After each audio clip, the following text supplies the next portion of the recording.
আজ হলো 30শে অগ্রহায়ণ 16ই ডিসেম্বর সোমবার। আজকের দিনটি হলো অত্যন্ত পবিত্র ও শুভ একটি দিন। অগ্রহায়ণ মাসের আজকে হলো শেষ দিন, অর্থাৎ আজ হলো অগ্রহায়ণ সংক্রান্তি এবং আজকের দিনে বাড়িতে বাড়িতে ভক্তি ভরে মা ইতু পূজার সম্পন্ন হচ্ছে। আজকে হলো ইতু পূজার সর্বশেষ দিন।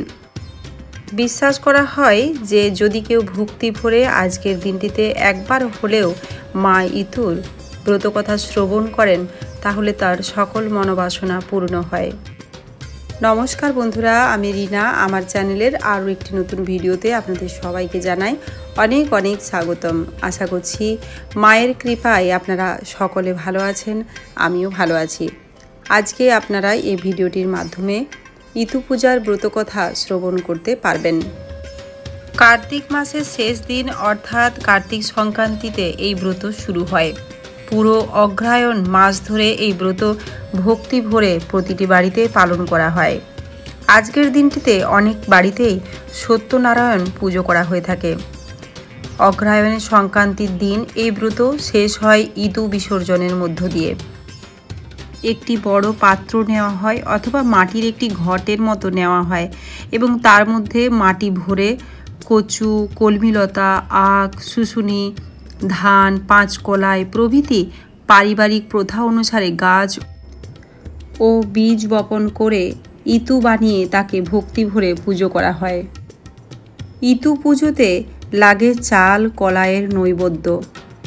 তবে ইতু সংক্রান্তির দিনে ইতু লক্ষ্মীর নৈবেদ্যে সাধারণত সরু চাকলির পদ থাকে। পুজোর ফুল বলতে সর্ষে ফুল লাগে। পুজোর পর ইতুকে নদীতে বা পুকুরে বা কোনো জলাশয়ে বিসর্জন দেওয়ার রীতি রয়েছে। এটা বিশ্বাস করা হয় যদি কেউ ভক্তি ও নিষ্ঠা সহকারে ইতু পূজা করে তাহলে সংসারে অর্থ, সুখ, সমৃদ্ধি ও শ্রী বজায় থাকে। কোনো দিন ফসল বা অন্নের তার ঘরে অভাব হয় না। এরপর আমরা শ্রবণ করে নেব ইতু পূজার ব্রতকথা। জয় মা লক্ষ্মী। সকলকে বলবো একটি লাইক দেবেন এবং কমেন্ট বক্সে অবশ্যই জয় মা লক্ষ্মী কমেন্ট করে যাবেন। ইতু পূজার ব্রতকথা।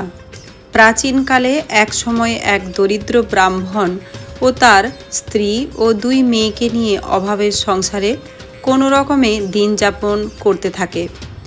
ব্রাহ্মণের পেশা ছিল ভিক্ষাবৃত্তি, অর্থাৎ প্রতিদিন ভিক্ষা করে যতটুকু উপার্জন হতো ততটুকু দিয়েই তাদের প্রতিদিনের আহার চলত। ব্রাহ্মণের পিঠে খেতে খুব ভালো লাগতো, তাই একদিন ব্রাহ্মণ পিঠে খাওয়ার জন্য চাল, নারকেল, গুড় এনে দিল তার স্ত্রীকে এবং পিঠে বানানোর জন্য অনুরোধ করে।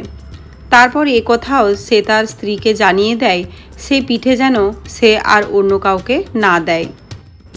এদিকে ব্রাহ্মণের স্ত্রী পিঠে ভাজতে থাকে এবং পিঠে ভাজার শব্দ শুনতে শুনতে ব্রাহ্মণ দড়িতে একটা করে গিঁট দিতে থাকে। এরপর তার স্ত্রী ব্রাহ্মণকে পিঠে দিতে দিলে ব্রাহ্মণ দড়ির সেই গিঁট দেওয়াগুলি গুনে গুনে দেখতে থাকে যে পিঠে ঠিক আছে কিনা। অবশেষে দেখা যায় যে 2টি পিঠে কম পড়েছে। ব্রাহ্মণের রাগ চরম পর্যায়ে চলে যায়। তাই দেখে তার স্ত্রী ভয় পেয়ে যায়। তখন ব্রাহ্মণের স্ত্রী ব্রাহ্মণকে বলে, আমি আমার 2টি মেয়েকে 2টি পিঠে খেতে দিয়েছি। এই কথা শুনে ব্রাহ্মণ তার 2 মেয়েকে তাদের মাসির বাড়ি রেখে আসবে বলে জানায়। মেয়ে 2টির নাম উমনো আর ঝুমনো। পরের দিন ভোরবেলা উমনো আর ঝুমনোকে সঙ্গে নিয়ে ব্রাহ্মণ বাড়ি থেকে রওনা হয়। সারা দিন হাঁটতে হাঁটতে তারা এক জঙ্গলের মধ্যে পৌঁছায়। সেখানেই সন্ধ্যা নেমে আসে। ব্রাহ্মণ তাদের ঘুম পাড়িয়ে ফেলে রেখে পালিয়ে যায়। জঙ্গলের মধ্যে একাকী 2 বোন ঘুম ভেঙে যখন কাঁদতে থাকে তখন তারা জঙ্গলের চারদিকে তাকিয়ে দেখে তার বাবা সেখানে নেই। তখন উমনো আর ঝুমনো ভাবতে থাকে এরপর তো জঙ্গলের হিংস্র জীবজন্তু আমাদেরকে খেয়ে ফেলবে। বাবাকেও মনে হয় হিংস্র জীবজন্তুতে খেয়ে ফেলেছে। তখন তারা 2 বোনে ভয়ে কাঁদতে কাঁদতে একটি বট গাছের কাছে গিয়ে হাত জোড় করে দুজনে বলে, হে বটবৃক্ষ মা আমাদের 10 মাস 10 দিন গর্ভে স্থান দিয়েছে। তুমি আজ রাতের জন্য শুধু তোমার কোটরে থাকার জন্য স্থান দাও। এরপর সেই বটবৃক্ষ দুভাগ হয়ে গেলে তারা দুই বোন বটগাছের ভিতরে ঢুকে যায়।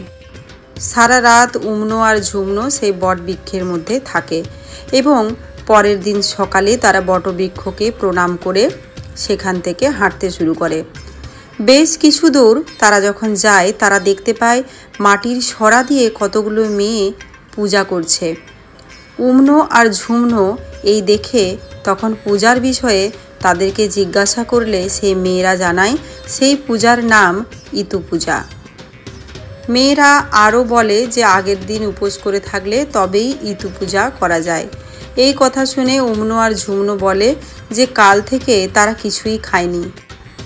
কার্তিক মাসের সংক্রান্তিতে তারা সারাদিন উপোসই ছিল। তারপর তারা পুজো শুরু করে দেয়। তাদের ভক্তি দেখে ইতু দেবী এবং মিত্রদেব বর প্রার্থনা করতে বলে তাদের। তখন উমনো আর ঝুমনো তাদের পিতার অভাব যেন দূর হয় এই বর প্রার্থনা করে। সূর্যদেব ইতু দেবী তাদের আশীর্বাদ করেন এবং তারপর তারা অগ্রহায়ণ মাসের প্রতি রবিবার ভক্তি সহকারে ইতু পূজা করে এবং সূর্যদেবের কাছ থেকে আশীর্বাদ পেতে থাকে। এরপর একদিন উমনো আর ঝুমনো বাড়ি ফিরে আসে। ব্রাহ্মণের স্ত্রী মেয়েদের দেখে খুব খুশি হয়ে পড়ে। বাড়ি ফিরে তারা ইতু পূজার কথা বলল এবং সূর্যদেবের আশীর্বাদে যে তাদের পরিবারে উন্নতি হয়েছে সেটাও তারা মাকে জানায়। তাই শুনে ব্রাহ্মণের স্ত্রীও ইতু পূজা শুরু করে দেয়। তখন থেকেই এই ইতু পূজার কথা চারিদিকে ছড়িয়ে পড়ে আর এর মাহাত্ম্য ছড়িয়ে পড়ার সাথে সাথে গ্রাম বাংলায় এই পূজার প্রচলন আজও পর্যন্ত হয়ে আসছে।